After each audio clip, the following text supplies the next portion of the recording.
교통사고를 트래픽 액시던트라 합니다.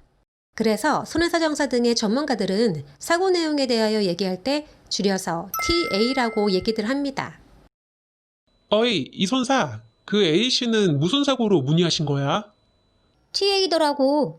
대인배상 척추약박골절 건이야. 보통 이렇게들 얘기하죠. 오늘은 우리의 일상 주변에서 하루에도 수백 건씩 발생하고 있는 횡단보도 교통사고 합의금 및 이에 대한 보험사의 보상 처리에 대하여 얘기해 볼까 합니다.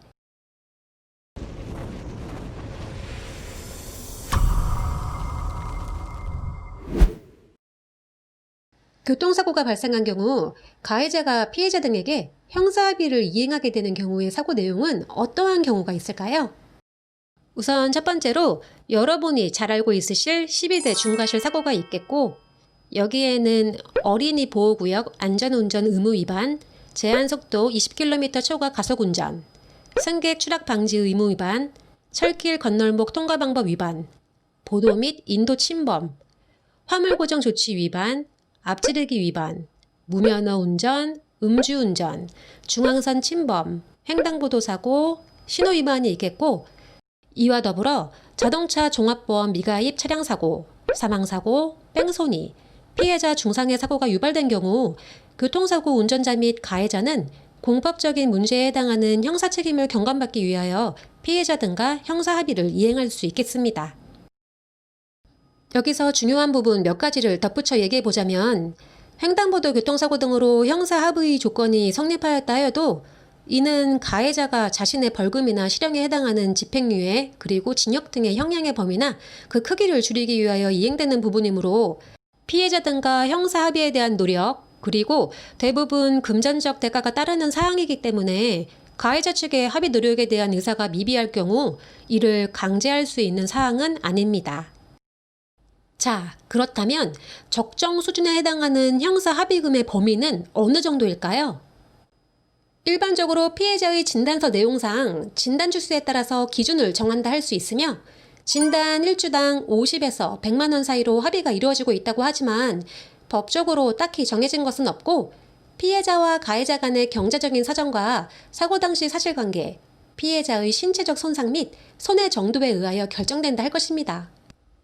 또한 사망사고의 경우 근래에는 3천만 원 이상에서 형사합의금의 범위가 결정되는 것 같으며, 이 또한 명확히 정해진 사항은 없겠고 가해자의 사고 유형 등에 의하여 달라질 수 있고, 이와 함께 자동차 보험 법률 비용 지원 특약 가입 또는 운전자 보험 사망사고에 대한 형사합의금 지원 담보 특약의 보험금이 보통 3천만 원인 것을 찾아볼 수 있습니다.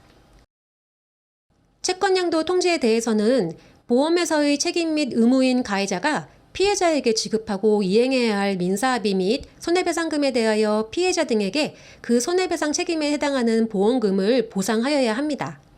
이때 형사합의금을 손해배상의 일부로 본다면 보험사는 보상금에서 해당 금액을 공제할 수도 있고, 따라서 피해자 등은 형사합의서 내용에 법률상 손해배상금에 포함되지 않는 위로금으로 지급된 금전인 것을 명확히 기재하여야 합니다.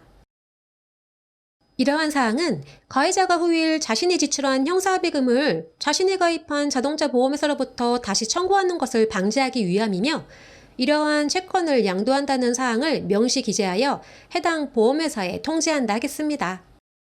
횡단보도 교통사고 등의 중과실 사고가 발생하였고 합의금에 있어서 피해자 등이 지나치게 높은 금액을 요구하거나 가해자의 경제적 여건이 너무나 어려워 피해자 측의 요구에 부합하기가 불가능한 경우 원활한 형사합의는 대부분 어려울 것이며, 이러한 경우 가해자는 법원에 일정 금액을 맡겨 형사 책임을 경감받기 위해 노력함을 호소할 수 있고, 이러한 제도가 법원의 공탁이라고 합니다.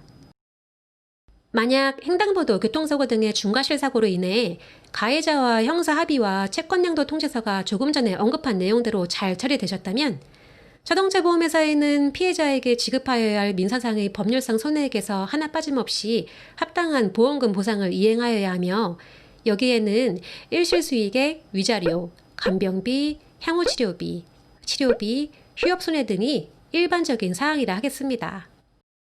깊어지는 여름더위에 코로나와 탈수 및 일사병 등에 주의하시고 충분한 수분 섭취로 무탈한 하루 되시길 바라며, 지금까지 시청해주신 여러분 감사합니다. 좋은 하루 되세요.